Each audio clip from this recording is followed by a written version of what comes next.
الحمد لله كفى وسلام على عباده الذين اصطفى أما بعد أعوذ بالله من الشيطان الرجيم بسم الله الرحمن الرحيم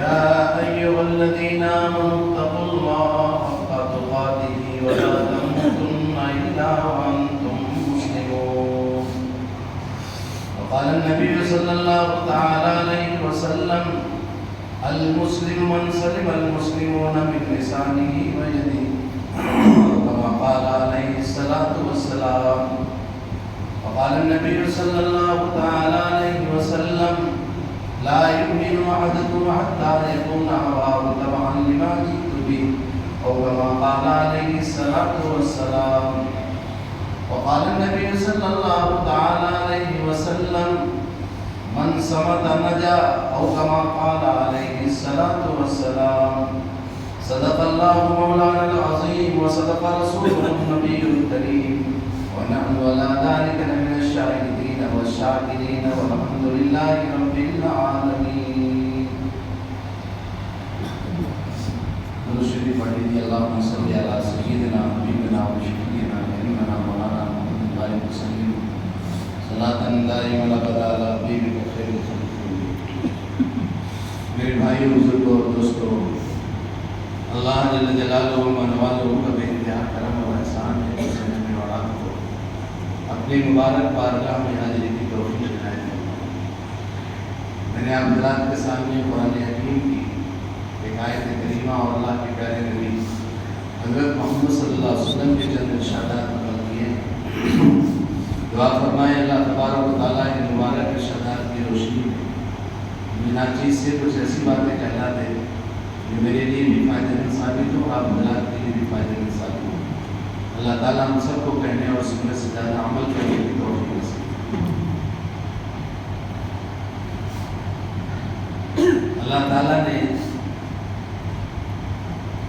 دو قسم کے احکامات نازل فرمائے ہیں، ایک اللہ اور بندے کے تعلق سے اور ایک بندوں اور بندوں کے تعلق سے.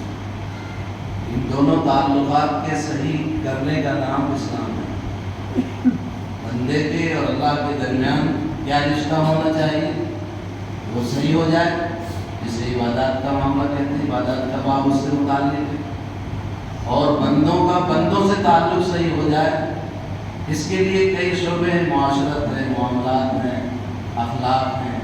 یہ بندوں کا بندوں سے تعلق ہے. میرے بھائیو بزرگوں دوستوں، آج نہ بندوں کا اللہ سے تعلق صحیح ہے، نہ بندوں کا بندوں سے تعلق صحیح ہے. وجہ اس کی کیا ہے؟ دونوں چیزیں ایک دوسرے سے جڑی ہوئی ہیں. جب بندے کا اللہ سے تعلق صحیح ہوگا تو بندوں کا بندوں سے تعلق آٹومیٹک صحیح ہوگا.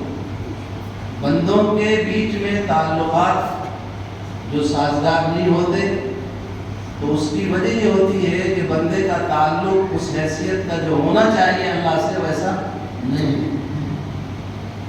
ہر آدمی یہ سوچتا ہے میں، میری ترقی، میرا کام، میں، یہ ساری چیزیں دوسرے کو ترجیح نہ دینا، دوسرے کے حق تلفی کرنا، ناانصافی کرنا، ظلم کرنا.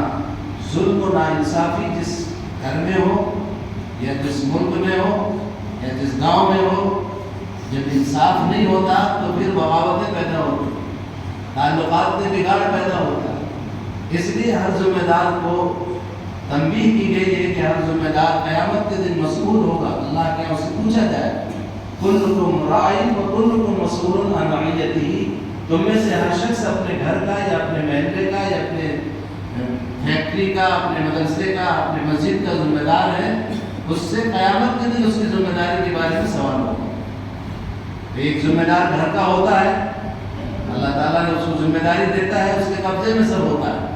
مالیات اس کے قبضے میں ہوتا ہے، احکامات اس کے قبضے میں ہوتی ہے، عزت اس کے قبضے میں ہوتی ہے. جس کو جو چاہے لوگ بھی پوچھتے بھی اسی کو ہیں. اگر اس نے اپنے عہدے کا مس یوز کیا اور اپنی ذمہ داریوں کو نہیں نبھایا، قیامت کے دن اللہ تعالیٰ اس سے پوچھے گا. ایسے بڑا بھائی یا والد یہ ذمہ دار ہیں، اور ہر آدمی ذمہ داری ان کے سپرد کی ہے۔ اگر اس نے حق تلفی کی کہ چلو یہ تو چھوٹا بھائی ہے، بیوقوف ہے، یہ ساری پراپرٹیاں اپنے نام کرواتے گئے، اور چھوٹا بھائی جب بعد میں کرے تو نہیں سب میں نے کیا۔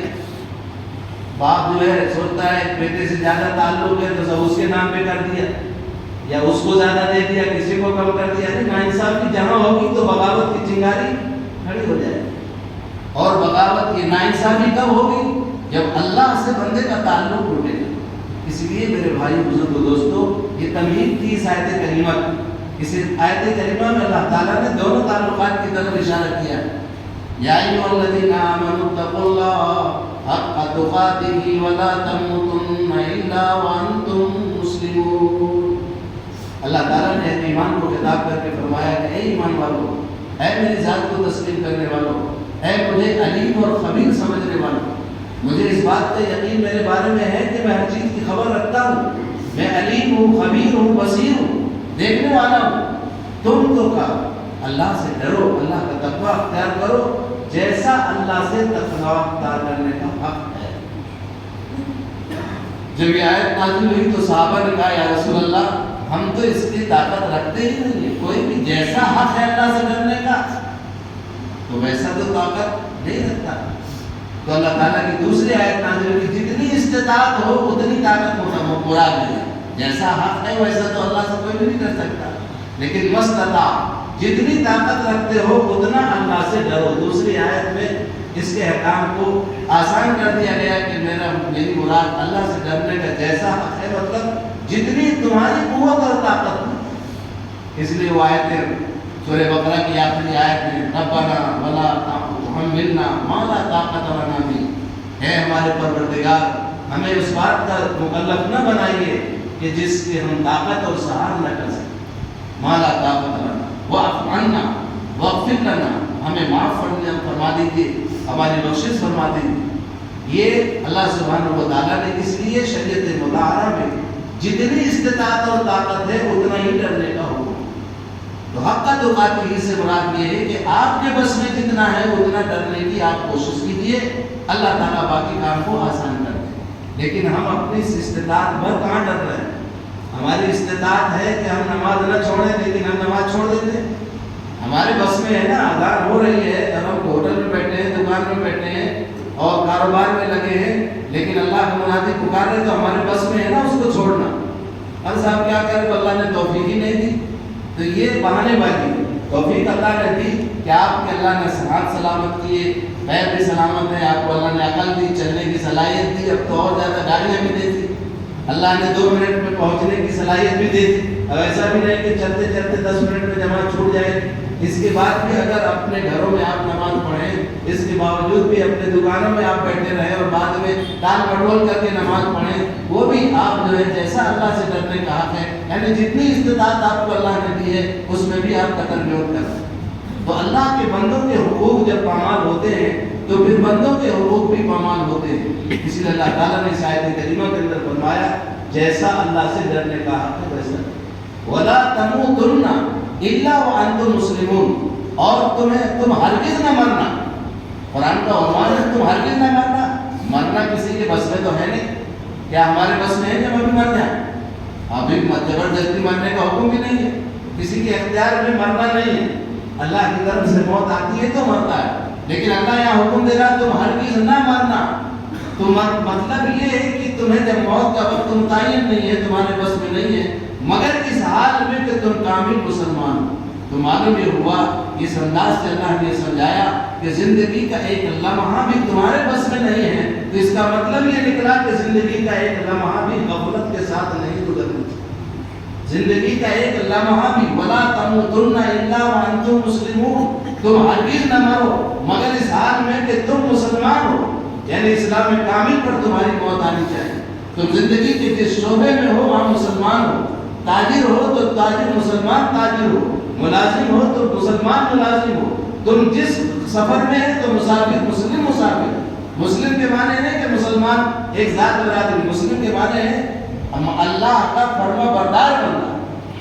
مسلمون یعنی تم اللہ کے فرما بردار رہو، تم تجارت میں فرما بردار تاجر ہو، تم ملازمت میں فرما بردار ملازم ہو، تم سفر میں فرما بردار مسافر ہو، تم شوہر فرما بردار شوہر ہو، تم بیویوں کے حقوق کو ادا کرنے والے تم باپ ہو، اللہ کے حکموں کی فرما برداری کرنے والے باپ ہو، باپ کے ذمہ جو حقوق اولاد کے لیے ہیں وہ سارے حقوق کو تم ادا کرنے والے باپ ہو۔ اس لیے وَلَا تَمُوتُنَّ إِلَّا وَأَنْتُمْ مُسْلِمُونَ، اس کا مطلب یہ نہیں ہے کہ صرف تم مسجد میں مسلمان ہو، کہ مسجد میں ٹوپی لگا کر آ گئے، مسجد میں صرف نماز پڑھ لی اور مسجد میں دیندار رہے اور ہماری دینداری صرف مسجد تک محدود رہے، یہ نہ ہو۔ زندگی کا ہر شعبہ ہمارا مسلمان۔ جب یہ چیزیں ذہن میں ہو جائیں گی، یہ کب ہوگا؟ جب اللہ کی قدرت کا استحضار ہوگا کہ میں اللہ کا بندہ ہوں، اللہ میرا خالق ہے، اللہ میرا مالک ہے، مجھ سے بات پرس ہوگی، یہ زبان اس کی بات پرس ہوگی، یہ زبان، یہ آنکھ، یہ کان، یہ ناک، زندگی میں جتنے ذرائع اللہ نے علم کے دیے ہیں، جتنے ذرائع فائدہ اٹھانے کے دیے ہیں، اور اللہ نے یہ بہترین سانچے میں جو انسان کو ڈالا ہے، یہ اللہ کی امانت ہے، اور ایک ایک صلاحیت کے بارے میں اللہ اس سے پوچھے گا، اللہ اس سے پوچھے گا، بندے سے پوچھ ہوگی، اللہ کی طرف سے سوال ہوگا۔ یہ استحضار جب سوال کا ہوگا تو زندگی کے ہر شعبے میں ہمیں ڈرنا ہے۔ پھر تاجر دھوکہ نہیں دے گا، پھر ملازم دھوکہ نہیں دے گا، ملازم ڈنڈی نہیں مارے گا، اپنے وقت سے پہلے پہنچنے کی کوشش کرے گا، اپنے وقت پر پورا کام کرنے کی کوشش کرے گا، وہ اس کو مالک کو ڈانٹنے کی ضرورت نہیں پڑے گی کہ تمہارا جتنے وقت آئے تھے اتنے وقت، وہ جھکتا ہوا تولنے کے حضور اکرم صلی اللہ علیہ وسلم فرمایا زن برجے، جھکتا ہوا تولو، تو فرمایا جھکتا ہوا تولنا یہ نہیں ہے صرف کہ آپ سامان جھکتا ہوا تولو، بلکہ اپنے وقت کو بھی جھکتا ہوا تولو، اپنا جھکتا ہوا وقت دو، زیادہ 10 منٹ پہلے پہنچو، 10 منٹ بعد میں آؤ۔ تو اس طرح سے ملازمت جو شریعت کے مطابق اللہ کے ڈر اور اللہ کے خوف کے ساتھ جو ملازم کسی کی بھی ملازمت کر رہا ہو، وہ اس مالک کا محبوب نظر بن جائے گا یا نہیں بن جائے گا؟ وہ چھوڑے گا نہیں، باوجود اس کے کتنا بھی متاثر ہو اور کتنا بھی اس سے چڑھنے والا ہو، لیکن وہ ملازمت کے اصول اور ضوابط پر اتنا خوش ہوگا کہ اس کو اس ملازم ڈھونڈے گا اس کو کہ ہم کو ایسا ملازم چاہیے، کیونکہ اس کو فائدہ چاہیے۔ اس لیے میرے بھائی بزرگوں دوستو، آج جہاں مسلمانوں پہ تکالیف ہے، پریشانیاں ہیں، ان پریشانیوں کا ایک وجہ یہ بھی ہے کہ ہمیں جو امانت داری کے ساتھ اور اللہ کے حکموں کے مطابق جو زندگی کے شعبوں میں اسلام لانا چاہیے وہ ہم نہیں لا سکتے۔ ہم تیری میری میں الجھے رہے، اس کی غیبت، اس کی چغلی، اور اس کا دلوں میں کانٹے، دلوں میں بددیانتیاں، یہ ساری چیزیں یہ بہت بڑی چیز ہے۔ دلوں میں خطرناک چیزیں جو بھری، ان کو نکالنا یہ بغیر آخرت کے لالچ کے نہیں نکل سکتی ہے۔ ایک آدمی کسی کے بارے کسی سے بدظن ہو گیا، کسی سے کچھ ہو گیا تو بہت مشکل ہے، زبانی جمع خرچ کرنا تو بہت آسان ہے، میں نے معاف کر دیا اور گلے بھی مل لیا، لیکن اندر سے نکلنا کانٹا یہ جب ہی نکلے گا جب اللہ کی ذات سے احتساب ہوگا کہ اس میں اللہ ہمیں کیا دینے والا ہے۔ جب اللہ کا احتساب نہیں ہوگا اور آخرت کا احتساب نہیں ہوگا تو یہ کانٹے جلدی سے نکلتے نہیں ہیں۔ اس لیے میرے بھائی بزرگوں دوستو، ہمیں آپسی نظام کو، آپس کے خاندانی نظام کو اللہ اور اس کے رسول صلی اللہ علیہ وسلم کے حکموں کے تابعدار کرنا ہوگا۔ تو اس کے لیے کیا ہے؟ انصاف، عدل انصاف تو چل دور کا واسطہ نہیں، عدل انصاف میں بڑوں میں عدل انصاف نہیں ہے، غائب ہوتا جا رہا ہے۔ علماء انصاف سے خالی ہوتے جا رہے ہیں، بڑے لوگ انصاف سے خالی ہوتے جا رہے ہیں، ہمارا اور آپ کا کیا ہے؟ میرے بھائی بزرگوں دوستو، انصاف بہت ضروری۔ لا یجرمنکم شنآن قوم الا تعدلوا اعدلوا هو اقرب للتقوی۔ قرآن نے کہا ہے لا یجرمنکم، تمہیں کسی قوم کی ذاتی عداوت اور دشمنی اس بات پر نہ ابھارے کہ تم عدل اور انصاف نہ کر سکو۔ عدل انصاف کیا کرو، یہی تقوی کے قریب ہے۔ ہماری کمیونٹی سے نہیں ہے، ہمارے مذہب کا نہیں ہے، ہمارا ہے اس لیے وہ غلط ہے، صحیح ہے، دوسرے مذہب کا ہے اس لیے وہ غلط ہے، یہ قرآن نے اس کو منع کیا ہے۔ اگر ہمارا مسلم لڑکا کوئی کسی پر ظلم کر رہا ہے اور کوئی غیر مسلم لڑکا جا رہا ہے، ہم نے دیکھ لیا تو ہماری ذمہ داری انصاف اور عدل کا تقاضا یہ کہ اپنے مسلم لڑکے کو اس کو ڈانٹ ڈپٹ جتنا کر سکتے ہو اس کا ساتھ دو جو غیر مسلم لڑکا، یہ ہے انصاف۔ انصاف اس کو نہیں کرتے جیسے اپنا والا ہے، جب ٹوپی لگایا تو اس کو طرف ہو گئے اور وہ ٹوپی نہیں لگائے تو اس کی طرف، یہ انصاف نظام، یہ اسلام کا نظام نہیں ہے۔ نظام رحمت الگ چیز ہے، نظام رحمت یہی ہے کہ عدل انصاف قائم۔ وہ کوئی بھی ہو. اس لیے میرے بھائی بزرگوں دوستو، حضور اکرم صلی اللہ علیہ وسلم کے زمانے میں ایسے واقعات بھی آئے. آج کیا ہوتا ہے، اگر بڑوں کا مسئلہ ہے تو ہم لوگ مداحنت برتتے ہیں کہ ظلم حاجی صاحب کا ہے، فلاں حاجی صاحب کا ہے. تو چھوٹے آدمی کا ہے تو بڑے مسئلے بتاتے ہیں مولوی بھی، اور بڑے آدمی کا ہے تو گول مول کر دیں گے. یہ سب کیا ہے؟ ناانصافی ہے. جب ہم کریں گے ارے صحیح ہے صحیح صحیح، ارے صحیح کیا ہے؟ جو صحیح ہے وہ صحیح ہے، غلط ہے غلط ہے. صحیح غلط وہ کب ہوتا ہے؟ جب آدمی ایک طرفہ سنے گا. آج ہمارا ایک طرفہ سننے کا مزاج بن گیا. کوہ کان لے بڑھو اور اس کے پیچھے دوڑ رہے ہیں کوے کے پیچھے. کبھی یہ نہیں سنتے ہیں کہ دونوں طرف کی تو سنے پہلے بھیا کہ کوہ کان لے بھی گیا ہے کہ نہیں. کوہ کان لے گیا، اس نے کہا ارے اس نے بھی کہا، ارے اس نے بھی کہا. ارے حضور اکرم صلی اللہ علیہ وسلم کی حدیث تو سن لو. کفا بالمرء کذبا ان یحدث بكل ما سمع. آدمی کے جھوٹا ہونے کے لیے اتنے کافی ہے کہ ہر سنی سنائی بات کو بیان کرنا شروع کر. اس لیے میرے بھائیو بزرگوں دوستو، ہماری زبانوں پر کنٹرول، نگاہوں پر کنٹرول، زبانوں پر اور کانوں پہ کنٹرول بہت ضروری ہے. دلوں کا میل جبھی دور ہوگا جب ہم سامنے والے کی دونوں کی باتیں سنیں. ایک کی بات سن کر کے ایک کو غلط ایک کو صحیح، ہمارا کام نہیں ہے یہ. ہمارا ہم خاموشی اختیار کریں اگر ہمیں علم نہیں ہو سکتا. یہ ساری چیزیں گھروں میں بھی ہوتی ہیں. گھر میں بہو آئی، بچی آئی ہے، بیوی نے ذرا سا کان بھر دیا، بس آپ برس پڑے. بھائی سن لو، اس کی بھی بیوی کا بھی حق ہے، اس کا بھی سن لو، اس کا بھی سن. پھر قرائن سے تحقیق کرو، قرائن سے تحقیق کرو، ایک آدمی لگاؤ. پھر اس کے بعد حکمت کے ساتھ بہو کی بھی تربیت کرو اور ساس کی بھی تربیت کرو. اب مانو بیچارے اس کو الٹا سیدھا تم نے کہہ دیا، آ کے کان بھر دیا. بات بڑے لوگ زیادہ کان کے کچے ہوتے ہیں. جس شعبے کا ذمہ دار ہو کان کے بہت کچے ہوتے ہیں. جس نے پہلے بتا دیا تو دوسرے والے کی آفت ہے. لیکن یہ شریعت نہیں ہے، یہ عادت ہے. تو اس سے کیا مطلب؟ شریعت یہ نہیں ہے. شریعت تو یہ ہے کہ ہم نے سن لیا، اب ہمیں بھی تحقیق کرنا ہے. ہماری بھی بچی ہے، ہم بھی اپنے لیے. حضور اکرم صلی اللہ علیہ وسلم نے فرمایا جو اپنے لیے پسند کرو اپنے بھائی کے لیے بھی پسند کرو. کیا جو آپ اپنی بچی کے لیے جو پسند کرتے ہیں کہ بچی کو یہی ڈانٹنا شروع کر دے کوئی آپ پسند کریں گے؟ ایسے جب اس بات کو لائیں کہ اگر اس جگہ میری بچی ہوتی تو میں کیا کرتا؟ تحقیق کرتا. تحقیق کر کے بھی ان کا تسبیہ. دیکھو ابھی نیا معاملہ ہے، بیوی کو سمجھائیں کہ بچی ہے ابھی آئی ہے، وہ دوسرے ماحول میں ایڈجسٹ ہونے میں تھوڑی دیر لگے گی. تھوڑا ہوتا ہے اپنی بچی گئی ہے، وہ بھی اس کو بھی دیر لگ رہی ہے. اس انداز سے اس کو سمجھائیں کہ ذرا اس کو ایک دم یہ بھی نہ لگے کہ آپ کے خلاف ہو جائے کہ واجی میں نے کہا اور ہماری بات بھی نہیں مانی. اس لیے ذمہ دار آدمی کو بہت حکمت اور دانش اور عقل مندی کا ثبوت دینا پڑتا ہے. اس لیے اور عقل مندی سب سے بڑی اسلام میں اللہ تعالیٰ نے اسلام کی دولت سے جس کو سرفراز فرمایا ہے، یہ ساری حکمت اسلام میں موجود ہے. اس لیے کہا احساس سے ذمہ داری. احساس ذمہ داری، اور احساس نہ ہو بے اس کو تو کوئی مسئلہ ہی نہیں. احساس سے ہی تو ساری چیزیں پیدا ہوتی ہیں.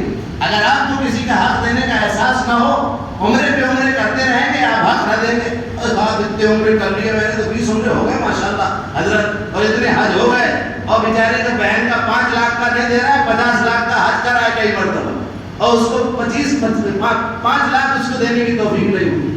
جبکہ وہ سارے 50 لاکھ کے حج کھا جائے گی. وہ 5 لاکھ کے جو بہن ہے نا وہ کھا جائے گی سب. اور ہم بہت خوش ہیں کہ صاحب حاجی ہے، نمازی اور اتنے بڑے حضرات اور شیخ الحدیث اور فلانے شریف اور یہ فلانے شریف، ساری شرافت ایک طرف رکھ جائے گی اگر کسی کے حقوق کے مسئلے میں نم جائے. حقوق العباد کا بہت اہم مسئلہ ہے. اللہ تبارک و سبحانہ و تعالیٰ حقوق العباد کے مسئلے میں بہت سخت ہیں. جب تک بندہ بندے کو معاف نہیں کرتا ہے، اللہ کا فرمان ہے کہ اس کو معاف نہیں کرتا. قرض کے تعلق سے اتنا ہم بے فکر ہیں. قرض اگر ہے ہمارے اوپر، حدیث میں آتا ہے کہ قرض اس کی موت، اس کی روح معلق رہتی ہے عذاب میں جب تک اس کا قرض نہ ادا کیا. یہ ہمارے ذمہ ہے. اگر کسی کا قرض ہے اس کی ادائیگی کی فکر ہو. ہاں مطلب نہ ہو، ادائیگی کی فکر، مہلت دینا بھی شریعت میں پتہ ہے. یہ نہیں کہ صاحب قرض ہے تو اب قرض اٹھا بالکل، تو اس کو شریعت نے مہلت دی ہے. فرمایا کہ اتنی مہلت کا اجر بھی اتنا ملتا ہے. اگر کسی کا 5 لاکھ روپے قرض ہے اور اس نے روز ایک دن آج مہلت دے دی تو 5 لاکھ کا صدقے کا ثواب. ایک دن پھر دے دیا، جتنے دن دیتا جائے گا اتنے صدقے کا ثواب اس کو ملتا جائے گا. حدیثیں موجود ہیں، پڑھیے آپ دیکھیے. یہ سب کب ہوگا؟ یہ معاملہ معاشرت میں ایک دوسرے کی رواداری، ایک دوسرے کو برداشت کرنا، ایک دوسرے کی غلطیوں کو چشم پوشی کرنا، سراہنا، اس کو ہمت افزائی کرنا، یہ معاشرہ ماحول کو اچھا سازگار بنانا کب ہوگا؟ جب اللہ کی ذات کے ساتھ لینے کا مزاج بن جائے گا کہ ہمیں اللہ سے لینا، تو معاف کرنا بھی آسان ہے۔ آج کل معافی جو ہے رسمی معافی بہت ہوتی ہے، میں نے معاف کیا، کھڑے ہو کے گلے ملتے ہیں دست مگر دل نہیں ملتے، ایسے منافقین سے اللہ بچائے۔ آج منافق کا زمانہ ہے، ہمیں مل لیا، سب پہلے مل لیا، پھر معلوم ہو کہ وہ حرکتیں جو تھی وہی کی وہی چالو، کیا مل لیا؟ تو یہ کانٹا نکالنا بڑا مشکل ہے اندر سے۔ کانٹا کیسے نکلتا ہے؟ اللہ کے احتساب سے، کہ اب میرا اللہ میرے دل کے حال کو دیکھ رہا ہے۔ دنیا کو تو میں بیوقوف بنا سکتا ہوں، لیکن میرا اللہ علیم بذات الصدور ہے، میرے مکر و فریب سے خوب واقف ہے۔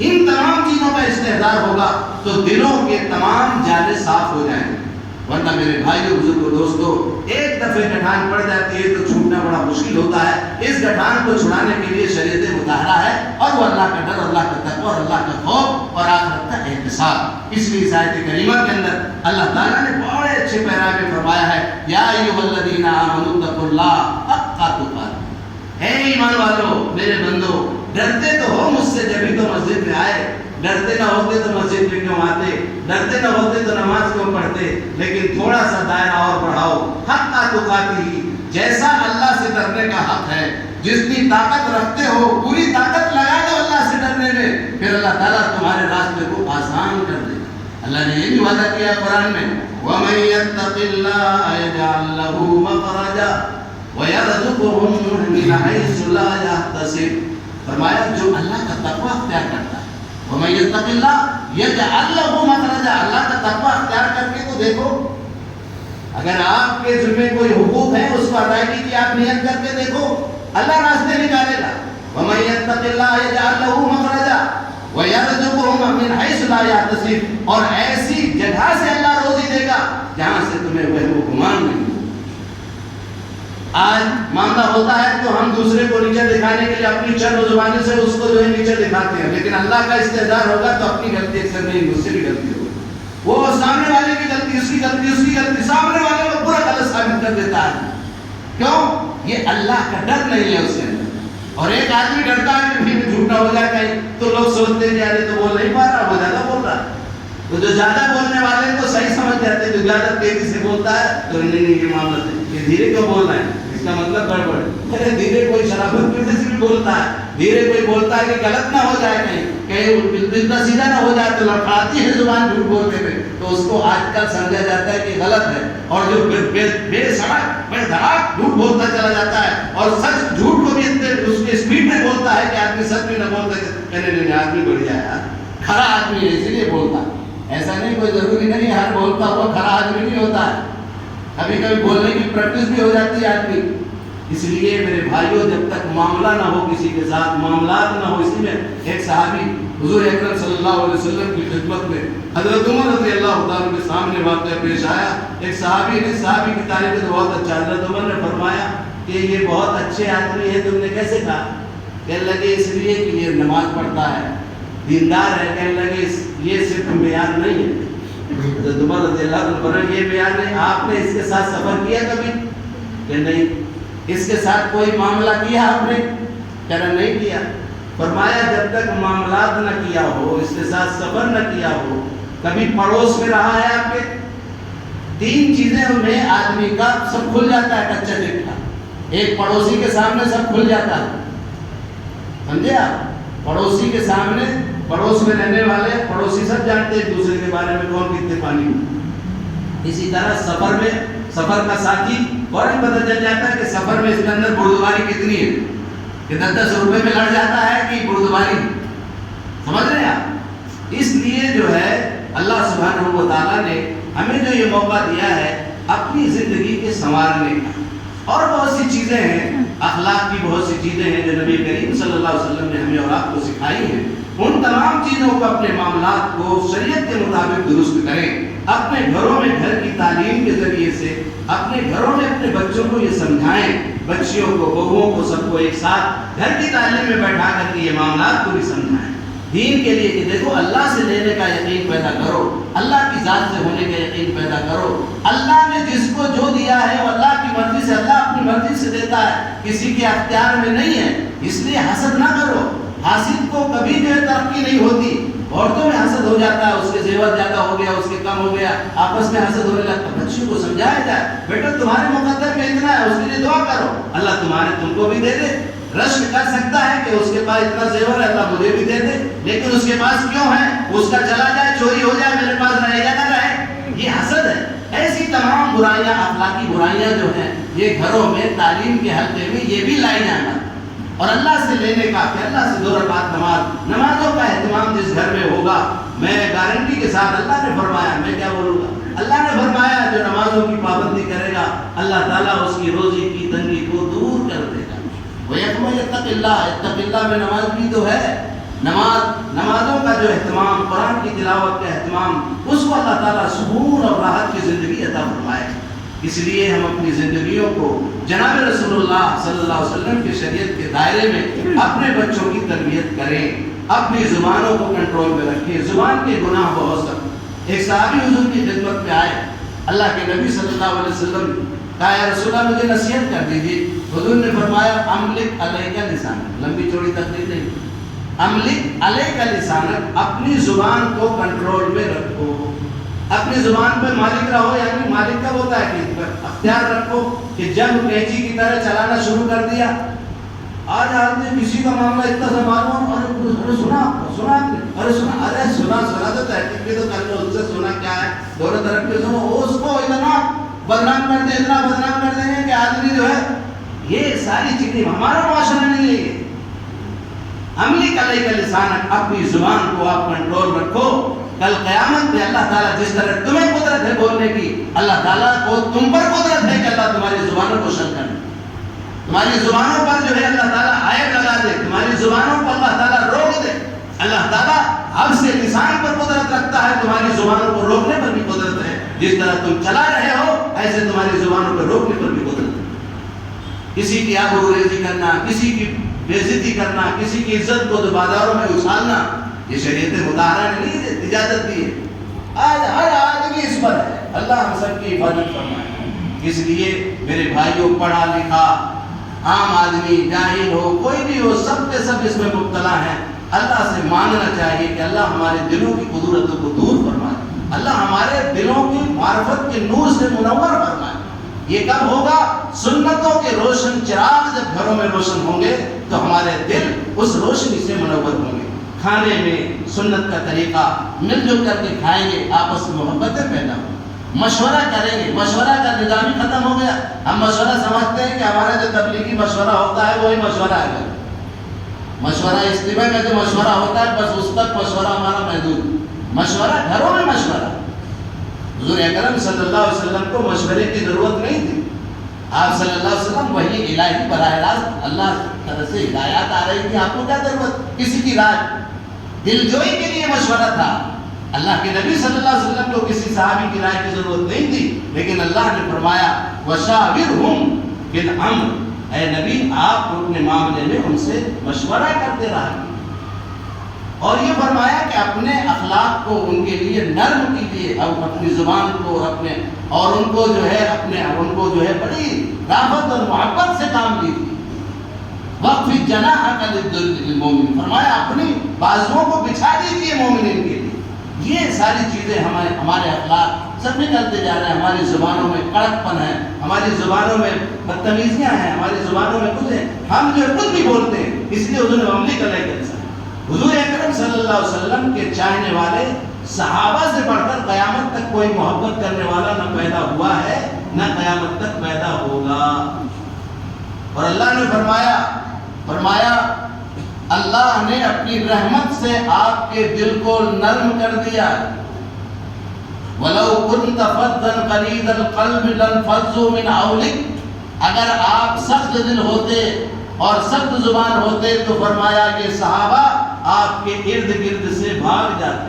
لَانفَضُّوا مِنْ حَوْلِكَ، فرمایا یہ آپ کے صحابہ اتنے چاہنے والے۔ اس لیے حسن اخلاق کا بہت اثر پڑتا ہے، ہر ذمہ دار کو چاہیے کہ حسن اخلاق کی کوشش کرے، سیکھے۔ اسی لیے تو پہلے علماء کو خانقاہوں میں بھیجا جاتا تھا، اب اس وقت دعوت کے راستے میں جو بھیجا جاتا ہے، پتہ نہیں کہاں کہاں ساری چیزیں جو یہ شکلیں ہیں، اسی لیے کہ انہیں برداشت کرنے کی قوت اور طاقت پیدا ہو جائے۔ اچھے اخلاق، ایک جاہل آدمی سے بھی بات کرنا ہے، وہ جہالت کر رہا ہے لیکن ہمیں اس پہ غصہ نہیں ہونا، وہ جہالت کی باتوں پر بھی ہمیں صبر کرنا ہے۔ یہ ساری جو محنتیں کرائی جاتی تھی ایک ذمہ دار سے، پھر اس کو ذمہ دار بنا کے بٹھایا جاتا تھا تو وہ ساری چیزوں کو ہینڈل کر لیتا تھا۔ آج ہمارا جو ہے والد کا انتقال ہوا، بڑا بھائی نے کہا صاحب بڑا بھائی کو ذمہ دار، میں تو سلیقہ ہی نہیں، سلیقہ ہی نہیں، بڑا ہے بس۔ تو یہ ساری چیزیں جو گھروں میں بگاڑ آ رہا ہے، جو معاشرے میں بگاڑ آ رہا ہے، وہ صلاحیتیں نہیں ہیں، برداشت کرنے کی قوت نہیں ہے، طاقت نہیں ہے، سب کو لے کر کے چلنے کی صلاحیت نہیں ہے۔ تو پورا گھر کا نظام ہو یا فیکٹری کا نظام ہو یا کسی دینی جگہ کا نظام ہو، مسجد ہو، مدرسہ ہو، کوئی بھی ہو، اگر ذمہ دار کی تربیت نہیں ہوئی ہے اور اس کو جو ہے سب کو لے کر کے چلنے کا مزاج اور مادہ اس کے اندر پیدا نہیں ہوا ہے تو بگاڑ ہوگا، اس میں بے دینی آئے گی دین کے راستے سے۔